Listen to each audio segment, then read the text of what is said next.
Donc là, un étranglement avec le lapel.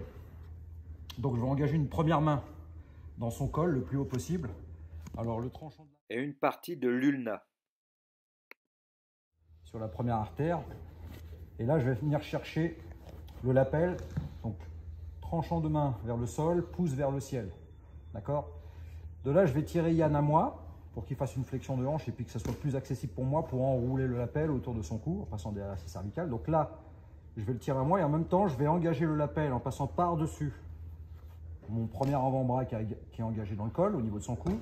Et je viens chercher loin derrière ici. Et de là, je ne sais pas si on voit bien les mains. Et là, ma main droite, là, qui est au niveau de son cou, va pousser vers le haut. Et la main gauche, au contraire, va serrer en amenant mon coude gauche vers le sol. Voilà, je remonte une fois. Donc, tranchant de main, première main dans le col, tranchant engagé au niveau de la première artère, ici.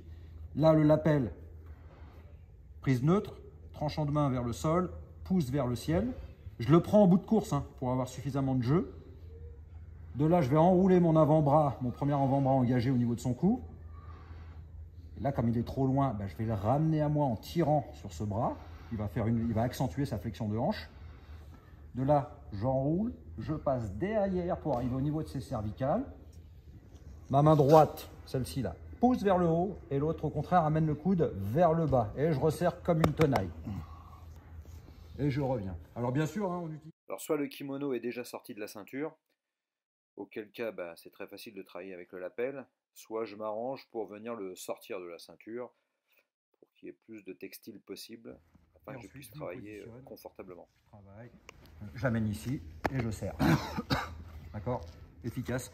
Donc, et pensez à vous abonner, ce sera super sympa.